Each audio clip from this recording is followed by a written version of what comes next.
There is no room in the Republican Party for anti-Semitism or white supremacy. Republican Senate leader Mitch McConnell has recited some version of that line since 2016. And so Mitch McConnell began his press conference today in his first public comments since Donald Trump had dinner with avowed white supremacist and Holocaust denier Nick Fuentes this way. First, let me just say that there is no room in the Republican Party for anti-Semitism or white supremacy. And anyone meeting with people advocating that point of view, in my judgment, are highly unlikely to ever be elected President of the United States. There is no room in the Republican Party for anti-Semitism or white supremacy. Donald Trump, for what it's worth, has shown no remorse for last week's dinner. He failed to apologize when asked about it by Fox News. He did respond to what Mitch McConnell said today by calling him a loser. Last February, Mitch McConnell replaced room with place when he issued this written statement. There is no place in the Republican Party for white supremacists or anti-Semitism.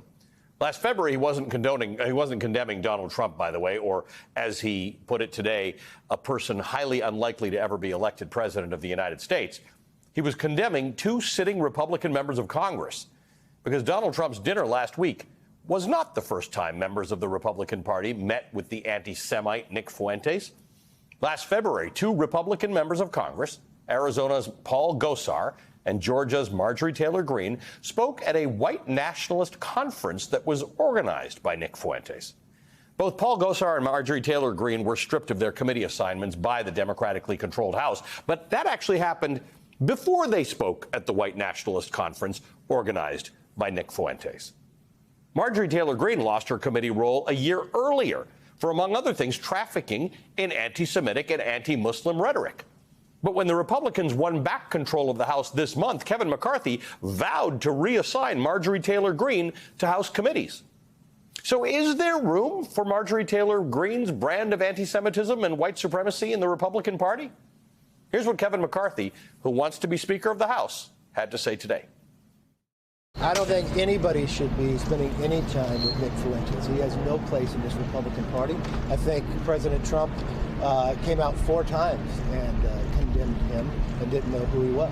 Well, he just said he didn't know who he was. He didn't condemn him or his ideology. Well, I condemn his ideology. It has no place in society. And what about the former president? Should all Republicans be calling that out? The president didn't know who he was. And the president knew Kanye West. You know what? He's been. So he knew who Kanye West is. He didn't know who Fuentes is. The president have meetings with who he wants. I don't think anybody though should have a meeting with Nick Fuentes, and his views are nowhere within the Republican Party or within this country itself. Kanye West is maybe. I think Kanye West should, and I don't think those are right comments, and I don't think you should associate with him as well. But I'm very clear in my position. Actually, he wasn't that clear in his position. That was Kevin McCarthy disavowing Nick Fuentes, but refusing to criticize the de facto leader of the Republican Party, Donald Trump, because apparently there is room for anti-Semitism and white supremacy in the Republican Party, because Donald Trump made room for anti-Semitism and white supremacy in the Republican Party. In fact, he allowed that kind of hate to thrive while he was in the White House in 2016. Then he brought them to his Florida home in 2022. There was room for anti-Semitism and white supremacy in the Republican Party when Donald Trump defended white nationalists in Charlottesville, Virginia, for chanting, "Jews will not replace us." You also had people that were very fine people on both sides. Kevin McCarthy, incidentally, rightfully criticizes this. This is for the FBI, the DOJ. This is for Adam Kinzinger. This is for everybody in the House Select Committee on January 6th. I'll reiterate it very strongly once again, just for all of you. January 6th was awesome. That unusual character, by the way, is the aforementioned Nick Fuentes. But Kevin McCarthy gave Donald Trump the benefit of the doubt today, even after knowing that Trump said this. Proud Boys, stand back and stand by. That was the then president and Republican presidential candidate in 2020, giving the far-right nationalist group, the Proud Boys, their so-called marching orders for the January 6th attack on the Capitol, the same attack that killed 5 people, the same attack Nick Fuentes, you just heard him call awesome, the same attack that today yielded a guilty verdict on the extremely rare and serious charge of seditious conspiracy. Listen to what Mitch McConnell said again today.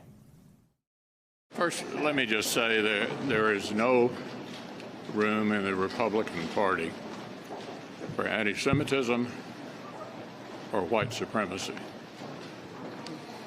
And anyone meeting with people advocating that point of view, in my judgment, are highly unlikely to ever be elected President of the United States. All right, the reason we played that again is because I think what McConnell means is anyone meeting with people advocating that point of view are highly unlikely to ever be elected President of the United States again. Because Donald Trump did win the presidency once, and his hateful and bigoted views were well known long before he dined with Kanye and Nick Fuentes last week. The Justice Department named Donald Trump and his father as defendants for discriminating against black people who were looking to rent apartments in buildings they owned 49 years ago. In a 1991 biography written by a former Trump employee, Jack O'Donnell, Donald Trump was quoted as saying, "I've got black accountants at Trump Castle and Trump Plaza. Black guys counting my money. I hate it. The only kind of people I want counting my money are short guys that wear yarmulkes every day."